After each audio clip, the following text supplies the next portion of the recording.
우리 중에 여호와가 계신가 안 계신가? 그들은 하나님께 이렇게 물을 게 아니라 자신들에게 물었어야 된다는 것이에요.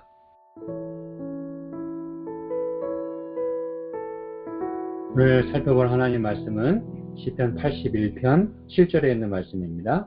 내가 고난 중에 부르짖음에 내가 너를 건졌고 내 성의 은은한 곳에서 내게 응답하며 무리바 물가에서 너를 시험하였도다. 셀라. 네, 여기 하나님께서 이스라엘 백성을 이끌어내시고 또 광야에서 인도하시는 동안 백성들이 때로 그들의 그 불편함 때문에 하나님을 원망하고 또 지도자를 원망하면서 그런 모든 부분들을 여기 말씀하면서 무리바 물가에서 하나님께서 이스라엘 백성을 시험하였도다 이렇게 시편의 저자는 이야기합니다. 그럼 여러분 이때의 상황을 우리가 출애굽기와 민수기에 있는 말씀을 통해서 다시 한번 조명해 보도록 하겠습니다. 출애굽기 17장에 있는 말씀인데요. 1절부터 보면은 백성이 마실 물이 없었다라고 이야기하면서 백성이 모세와 다투어 가로되 라고 이야기하면서 모세는 어찌하여 나와 다투느냐 너희가 어찌하여 여호와를 시험하느냐 이렇게 묻습니다. 백성이 물이 가라니까 그들이 모세를 대하여 원망하여 가로되 라고 이렇게 얘기하면서 모세가 또 하나님께 부르짖죠. 그래서 하나님께서 6절에 보면 반석을 치라 내가 너를 대하여 서겠다. 그래서 이제 반석이신 하나님을 여기 하나님께서 직접 이렇게 말씀하시는 장면이 나오면서 7절 그가 그곳 이름을 마사라 또는 무리바라 불렀으니 이는 이스라엘 자손이 다투었으며 또는 그들이 여호와를 시험하여 이르기를 여호와께서 우리 중에 계신가 아닌가 하였음이더라 라고 말씀합니다. 이거는 이제 그곳 이름을 무리바라 그렇게 불렀다 그랬는데 이는 그들이 서로 다투었다 그랬어요. 그리고 그것 자체가 하나님을 시험하는 일이었다라고 모세는 분명히 이야기합니다. 모세가 이렇게 표현한 것이 시편의 저자가 표현한 것과 이제 왜 다른지 우리가 좀 생각을 해봐야 되겠죠. 그렇죠? 모세는 분명히 너희가 왜 여호와를 시험하느냐라고 이렇게 물었어요. 근데 이 말씀이 역시 민수기에도 또 나오게 되죠. 민수기 20장 역시 2절부터 보시면 회중이 물이 없으므로 모여서 모세와 아론을 공박하니라 이렇게 얘기하면서 8절 너희는 반석에게 명하여 물을 내라 이렇게 이제 말씀하시고 그랬더니 이제 물이 나와서 마시게 됐다고 얘기하면서 12절에 있는 말씀을 봅니다. 여호와께서 모세와 아론에게 이르시되 너희가 나를 믿지 아니하고 이스라엘 자손의 목전에 나의 거룩함을 나타내지 아니한 고로 너희는 이 총회를 내가 그들에게 준 땅으로 인도하여 드리지 못하리라 하시니라. 이스라엘 자손이 여호와와 다투었으므로 이를 무리바 무리라 하니라. 여호와께서 그들 중에서 그 거룩함을 나타내셨더라 라고 말씀합니다. 여러분 이 모세는 이렇게 두 번의 경험을 통해서 그렇게 서로 백성들이 다투었다라고 이야기를 하면서 동시에 또 민수기에서는 이스라엘 자손이 이제 여호와와 다투었다라고 그렇게 이야기를 합니다. 이제 점점 그 의미가 이렇게 분명해지고 있어요. 그게 또 하나님은 뭐라고 말씀하시냐면 너희가 나를 믿지 아니하였도다. 그 나의 거룩함을 나타내지 아니했다라고 말씀을 하십니다. 그래서 분명히 이 출애굽과 민수기의 이 사건은 물이 없어서 이렇게 하나님을 원망하고 지도자를 원망하고 또 하나님과 이렇게 다투게 되는 이 일을 가리켜 하나님을 시험했다라고 그렇게 얘기를 했어요. 그런데 여러분 시편 81편 7절에서는 무리바 물가에서 너를 시험하였도다 라고 그렇게 하나님이 말씀을 하십니다. 도대체 이게 무슨 이야기일까요, 여러분? 분명히 모세는 이 일이 여호와를 시험하게 되는 일이라고 얘기했는데 시편의 기자는 하나님께서 너희를 시험했다라고 말씀을 하십니다. 뭐 둘 중에 어느 게 이렇게 맞아야 되는 건가요? 아니면 이게 같이 어떻게 이해를 우리가 조화롭게 해야 될까요? 여러분 위기의 때에, 굉장히 중요한 말씀입니다. 위기의 때에 인간이 하나님을 시험하는 동안, 하나님께 대하여 원망하고 하나님과 다투는 동안 하나님도 바로 그때에 사람을 시험하신다는 이야기입니다, 여러분. 인간이 하나님을 테스트할 때에 하나님도 인간을 테스트한다는 것을 이 성경은 말하고 싶어 하는 것이에요. 여러분, 가장 위기의 때에 하나님께서 우리 중에 계신가 안 계신가라고 하는 게 말이 되느냐 이것이죠. 특히 그들은 수많은 이적들을 그 물이 없는 그 상황 직전까지도 경험을 했어요. 하나님이 어떻게 그들을 사랑하시고 인도하셨는지 말이죠. 놀라운 기적을 많이 보여주셨잖아요. 더군다나 만나까지 내려주신 이 경험까지 하고서도 말하기를 하나님 우리 중에 계신가 안 계신가 이렇게 이제 하나님을 속상하게 했다는 것이죠. 하나님은 드러내지 않은 것이에요. 민수기에서는 그걸 가리켜 믿지 않았다 그랬어요. 하나님의 거룩하심을 그들의 삶 가운데서 드러내지 않았다 그랬어요. 이게 중요한 부분입니다, 여러분. 우리는 이 위기의 때에 우리 중에 하나님이 계신지 안 계신지를 진심으로 정말 체크해야 되는 것이에요. 그게 그 얘기입니다, 여러분. 하나님께 대하여 원망하고 다툴 것이 아니라 정말 우리 가운데 하나님이 계신지 안 계신지를 우리가 테스트하면서 정말 우리의 삶 가운데서 하나님의 거룩하심이 드러나도록 해야 한다는 것을 성경은 말하고 싶어 하는 것이에요. 그래서 이 시편에서는 그걸 가리켜 하나님이 인간을 테스트하는 것이다 라고 그렇게 표현하고 있는 것입니다.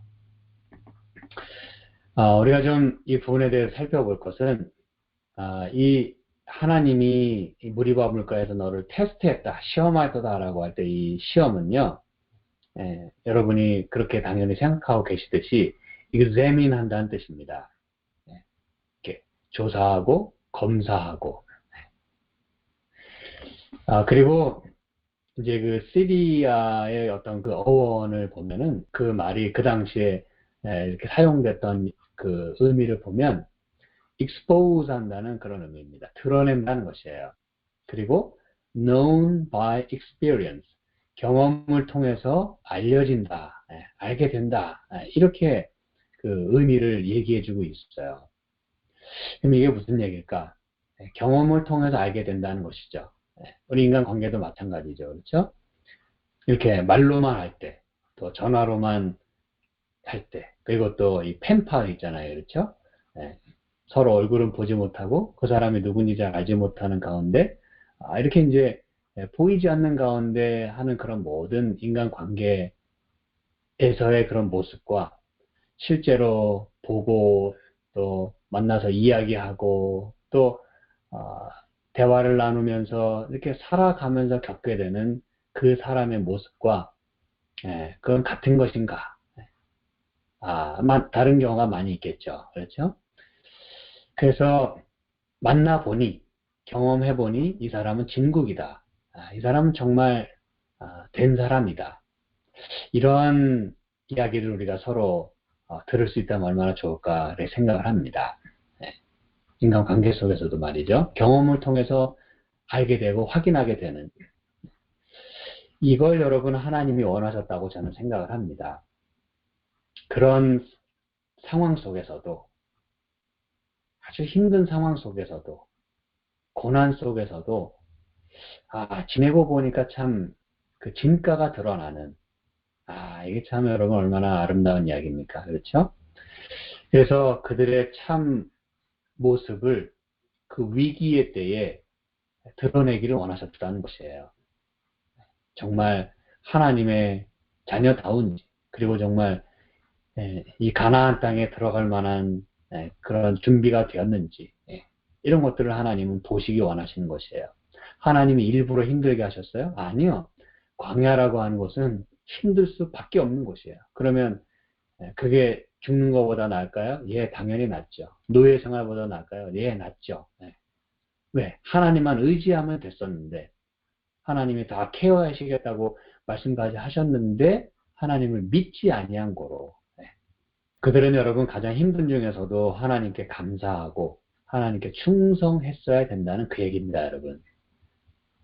그런 힘든 중에 그 사람의 본 모습이, 이 본색이, 본래 가지고 있는 것이 드러난다는 것이에요. 그렇죠? 그때 우리는 무엇을 드러낼 것인가? 어떤 사람으로 판명될 것인가? 이게 이제 우리에게 중요하다는 얘기입니다, 여러분. 그리고 그 의미 가운데 distinguish 그런 의미가 들어있어요. 이렇게 구별한다는 의미가 또 이 가운데 들어있습니다. 오히려 이런 그 힘든 시간들 속에서 하나님은 그들이 구별되기를 바라셨다는 이런 놀라운 의미가 이 안에 들어있다는 것이에요. 여느 사람들과 같지 아니하고 적어도 하나님을 믿는 사람이라면 그때 적어도 이방인과는 다른, 적어도 믿지 않는 사람과는 다른 그런 구별된 사람의 모습을 보기를 원하셨다는 것이에요. 마치 단련된 그런 금처럼 말이죠. 그래서 힘들수록 더 단단해지고, 그렇죠? 더 하나님과의 관계가 깊어지고, 또 신앙이 더욱 돈독해지기를, 그리고 그런 모습을 하나님은 보기 원하셨다는 것이에요. 네.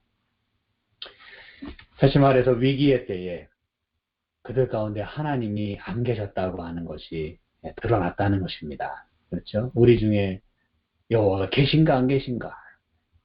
그들은 하나님께 이렇게 물을 게 아니라 자신들에게 물었어야 된다는 것이에요.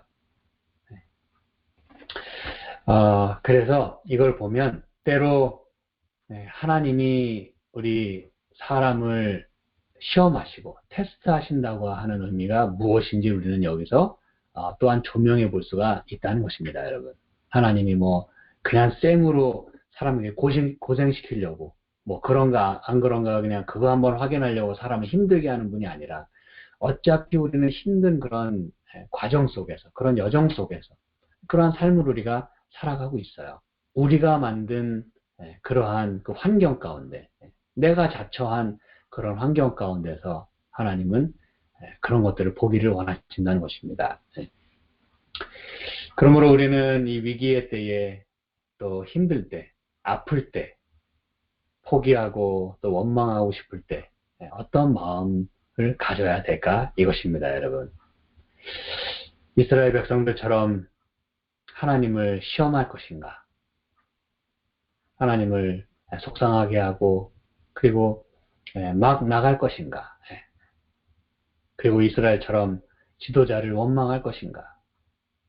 아니면 하나님이 우리를 시험하신다고 하는 것을 거꾸로 생각하면서 하나님의 품성을 담기를 원한다고 생각하면서 우리가 잘 드러낼 것인가? 우리가 정말 잘 견뎌낼 것인가? 정말 하나님을 우리가 올바로 믿는다고 하는 것을 그때 드러내고 그리고 하나님의 거룩하심을 드러낼 수 있을까? 이걸 우리가 생각하며 그러한 삶을 살아야 될 것이라는 것입니다, 여러분. 오늘 저는 이 말씀을 제가 여기서 마무리하겠습니다. 여러분, 우리도 광야 같은 삶을 살고 때로 물이 없어서 가랄 때가 있어요. 그렇죠? 바로 그때는 하나님을 찾을 때라는 것입니다, 여러분. 하나님을 더욱 의지해야 된다는 것이에요. 바로 그때 더욱더 우리의 진가가 믿는 자로서의 그런 모습이 드러내야 된다는 것입니다, 여러분. 결정적으로 하나님의 품성이 드러나야 된다는 것입니다. 하나님의 거룩하심을 나타내야 된다는 것입니다. 우리도 오늘의 삶을 통해서 꼭 그런 사람으로 그렇게 증명되고 또 하나님을 영화롭게 하는 삶을 살았으면 참 좋겠습니다. 함께 기도하실까요? 하나님 아버지, 저희는 이스라엘 백성들의 이런 본보기를 보면서 오히려 그들을 우리가 욕하고 또 손가락질할 게 아니라 오늘 우리의 모습을 돌아보면서 우리는 순간순간 그 힘든 때 우리는 그때 정말 하나님의 모습을 우리가 드러내고 있는지, 나는 과연 하나님의 자녀로서 그렇게 테스트에서 통과하고 있는지를 우리가 늘 생각할 수 있도록 축복하여 주시옵소서. 그래서 결과적으로 꼭 하나님의 이름이 높여지고 하나님을 더욱 신뢰하는 가운데 하나님의 인도하심을 따라 꼭 주님께서 마침내 드리고자 하시는 그 목적지에 제가 잘 도달할 수 있도록 축복하여 주시옵소서. 우리 연약한 몸을 주께서 붙들어 주시고 또 치유해 주시고 또 우리의 손길을 통해 아프고 병든 자들을 잘 또 고치며 주님께로 이끌 수 있는 저희의 삶이 되도록 오늘도 축복하여 주시옵소서. 예수님의 이름으로 기도합니다. 아멘.